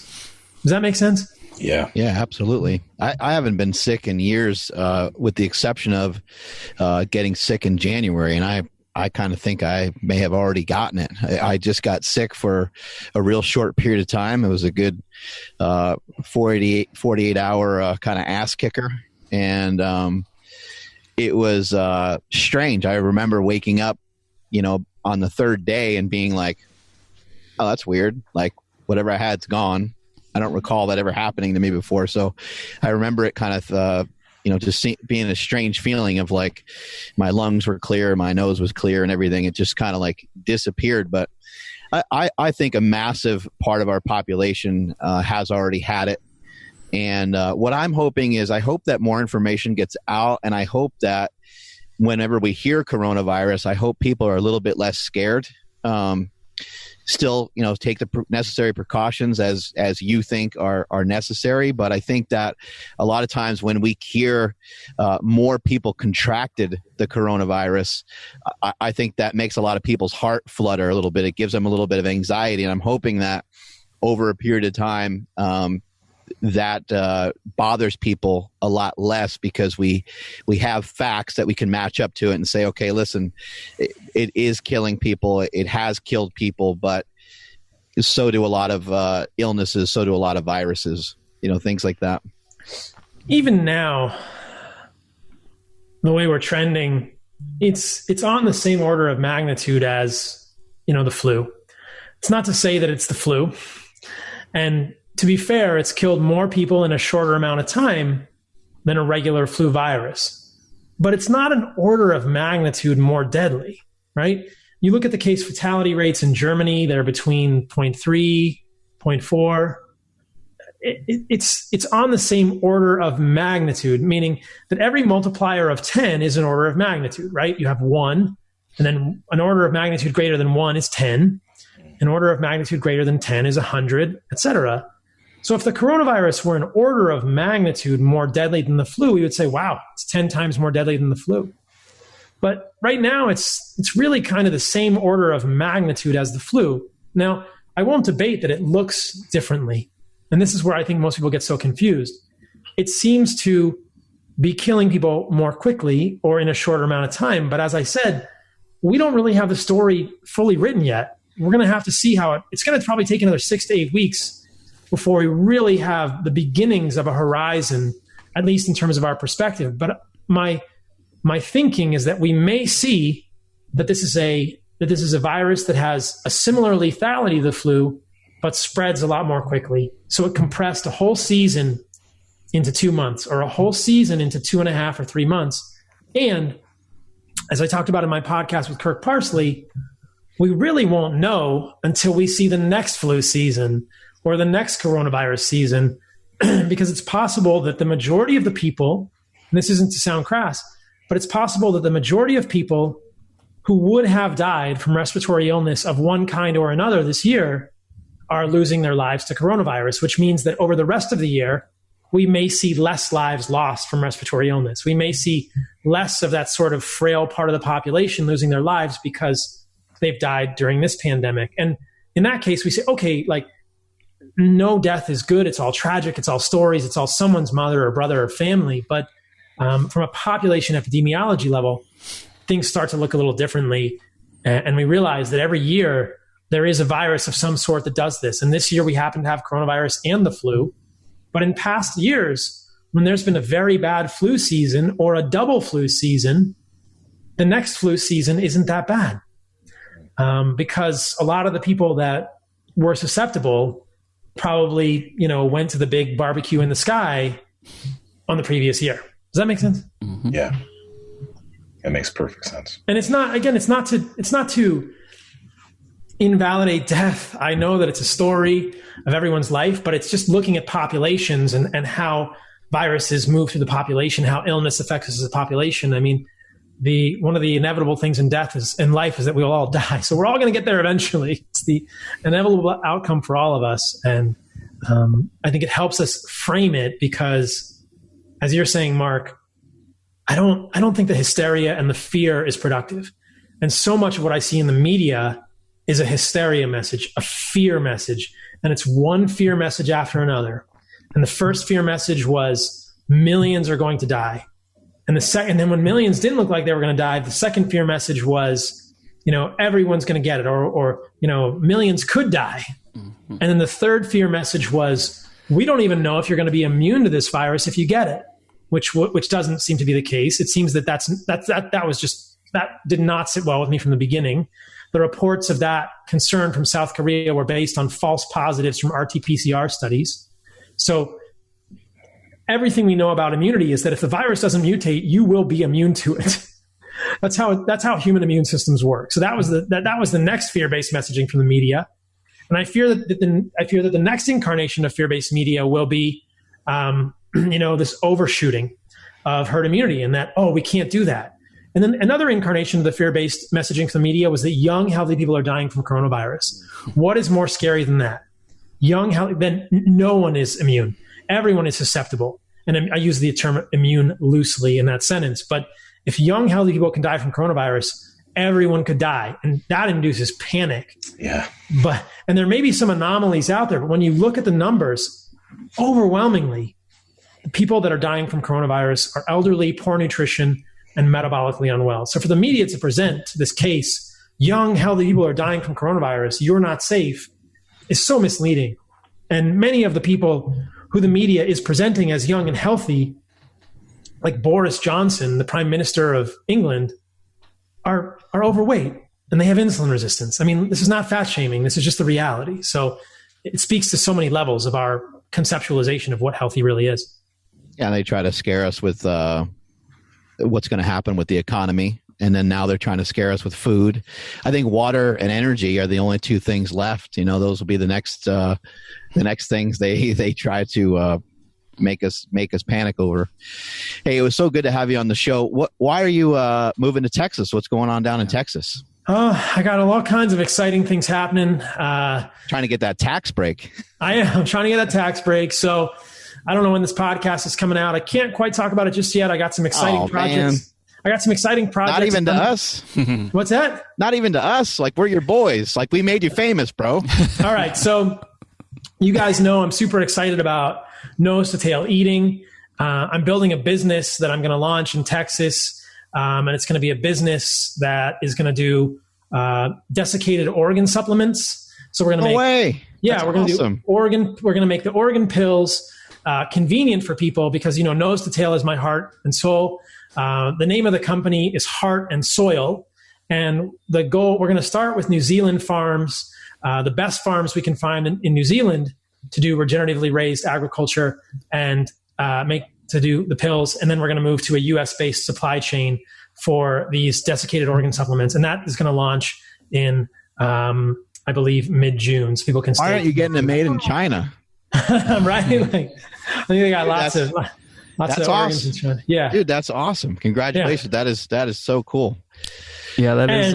And I just can't handle California anymore. Too many laws here. All I do is just have to run from the police. I get arrested, or I almost get arrested for surfing. And, you know, like I tried to go foil board the other night in the lagoon, and, you know, there are people on the lagoon. You can surf on the lagoon, but you can't go to the lagoon through the path that I went on. Like, that path is closed because on that path you can catch coronavirus, but everywhere else you can go in the lagoon. But I went in the lagoon through the coronavirus path, and they were going to arrest me. And I was like, oh, I had to like scurry away. You have a practice in San Diego, though, right? But it's a virtual practice, so I'll keep seeing clients virtually, everywhere. And you know, my book is my podcast will continue. I'm just moving to Texas I've got such good friends there. You know. So many great people in Texas, Anthony Gustin, Kyle Kingsbury, my friend Kurt. So many good people are in Texas now. And it's just it's a little bit more of a space where I can be wild. You know, I need a little space to shoot my bow and walk around barefoot and do hunting more. And I'll be in the lakes on my foil board, and there's a wave park in Waco where I'll be surfing too, but I need a little more space to be crazy. You guys come out and visit. Yeah. You know, you keep saying nose to tail, and I gave you straight gold when you were at ST. I can't believe you're not going to name the company Ass to Mouth. I know. I used it before. It's already been trademarked with the circle R. Damn it. There was already a mark on that. We were too late. Yeah. Where can people grab your book? You can get it at thecarnivorecodebook.com. It's on Amazon. And the exciting news is that the book was purchased by a Big Five publisher, Houghton Mifflin Harcourt. The book is available for sale now and will always be for sale, but in August, it will be republished with HMH and have much broader distribution, and people will be able to get it everywhere. It'll be for sale at Target and Walmart and Barnes & Noble and everywhere. Right now, it's just on Amazon. And I did record the audio book in my voice.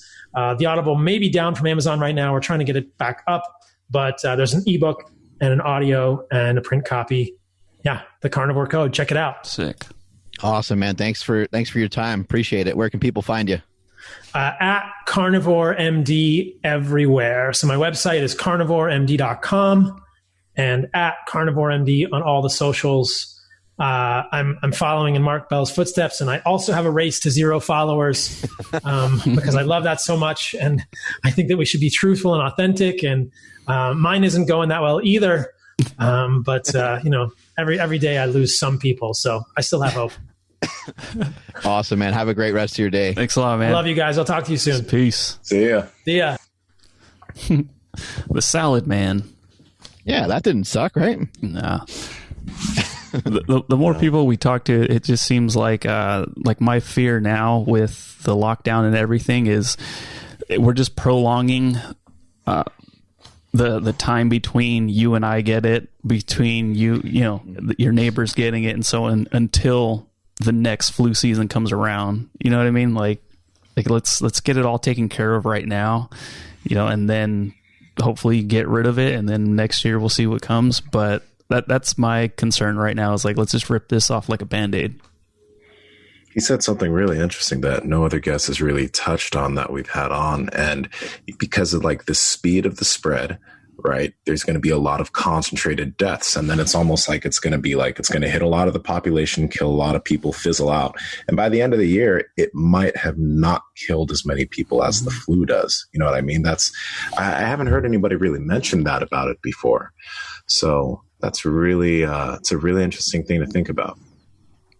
He said a lot of great stuff, and I don't think any of it's controversial. I liked, he stuck to some of it was opinion, which anyone can disagree with, but a lot of it was sticking to the facts, and that's a great observation of some of the other countries that haven't taken the same precaution, but they're have had a lot less deaths. United States is a tricky thing. We're not Sweden. We have so many more millions of people, and just things have been, things are just different in each culture, and things are so different in each area that it's hard to just say, okay, let's just implement these rules, to this area, and implement these rules to this area. And so I do think that some of the differences that we've had in terms of how we've handled things, I think are good. I think the quarantine, I think a pause, I think, hey, everyone stay home because we're not sure what's going on. Mm-hmm. I think that makes sense. What if our country was under attack, from another country?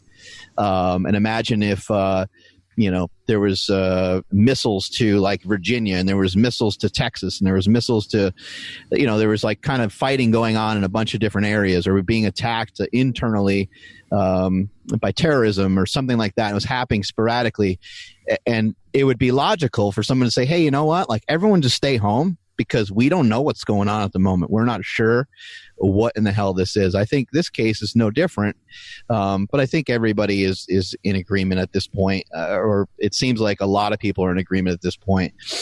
We need to get people moving again, and even the stimulus packages and stuff. I understand what they're for and why they exist, but I don't.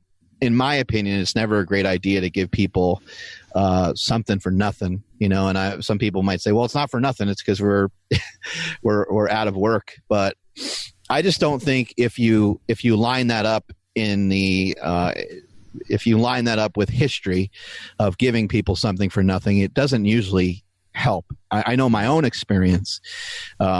Anyone that I ever have given money to, all of a sudden I become a bank, rather than just a helping hand, and so yeah.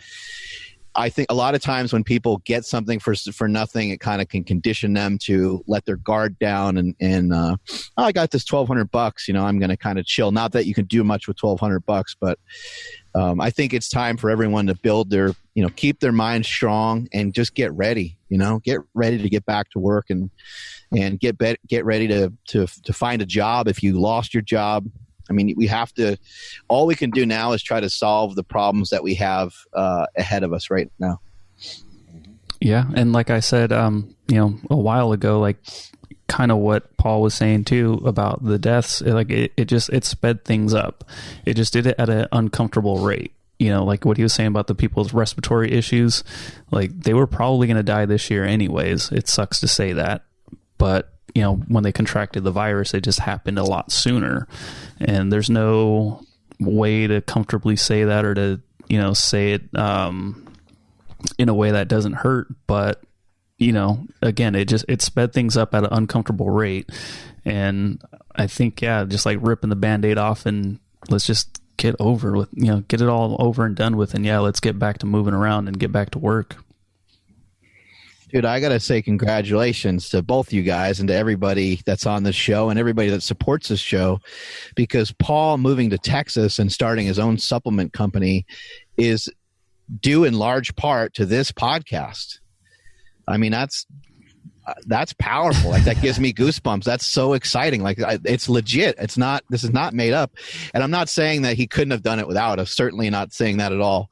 Maybe he would have landed on some other people's shows, and maybe he would have got some footing through YouTube or through Instagram or something of that nature. But him coming on our podcast has been something that has been great for all of us, because we've gotten to become friends with him. We got to learn from him. I got to grow a lot and learn a lot of great things from him. And I just think I couldn't be more excited for him. I think it's great. And, it does add to a long list of people that we need to go visit down there in Texas. So we'll have to get our asses down there at some point. Yeah. And just for reference, when he came on our show, he had 2,000 followers on Instagram. And he had no front teeth, and he had tattoos on his neck. Yeah.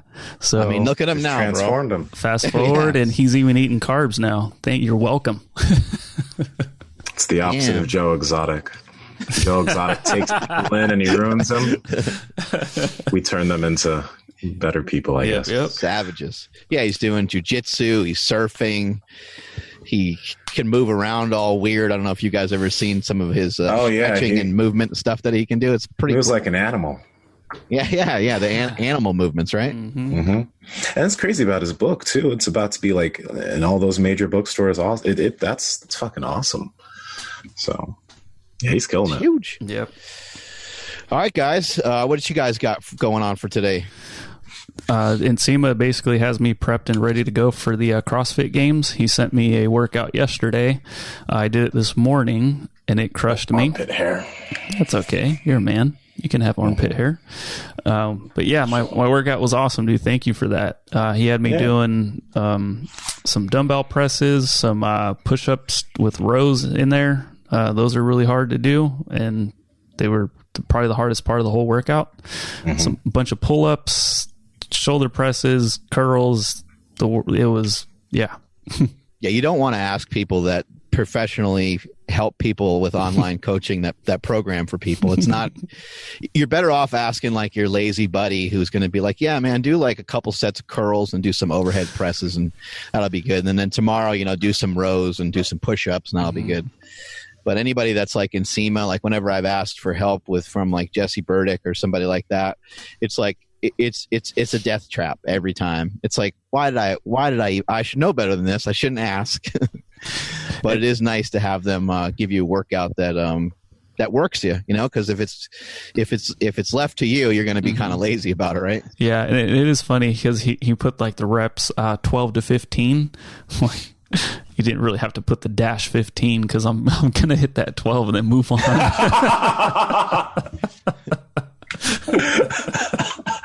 Oh man, that's great. It was tough, man, but I got through all the pull-ups pretty good, so I was happy about that. 5x8, so felt awesome. It's awesome, man. Yeah, I got some lifting to do a little bit later today. I did some swings yesterday and some overhead presses and stuff like that. I'm pretty bad at overhead presses, especially with these triad things. They're a little bit like kettlebells. My left shoulder has been a little weird in terms of just overhead pressing, and I've never been good at overhead pressing. So I'm going to continue to work on that. I figured out something pretty cool with my XD med ball. I've been throwing it up the hill, and then it just rolls right back down at me. So I've been picking it up I've been picking it up in whatever way I can pick it up.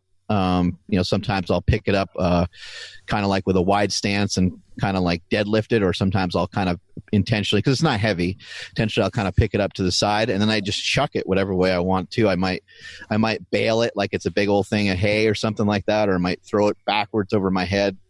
So that was actually harder than anything else I've been doing in a while, but I'll probably mess with that again. And then the steeper the hill, obviously the quicker it's going to roll back down to me. So basically out there playing catch with myself. That's awesome, man. No, I'm going to tell you guys this. I feel like in the past few days, I've been going a little bit stir crazy inside because I've been working a lot inside. I've been getting my walks outside in some sunlight, but is that why you were maybe like kind of disoriented this morning? You were like Saladino. You're like, what's going on? When I looked at the calendar, I didn't think we had a podcast this morning. And I looked at my phone at like 8:30 something. I'm like, Paul Saladino. Oh, snap. So I was like, oh shit, is this real? So yeah, but man, I need to just go spend all day outside or something. It's crazy. But if you need a hand job, I think Andrew can help you out. I'll drive over to his house and he'll help me out. The Cinco de Mayo.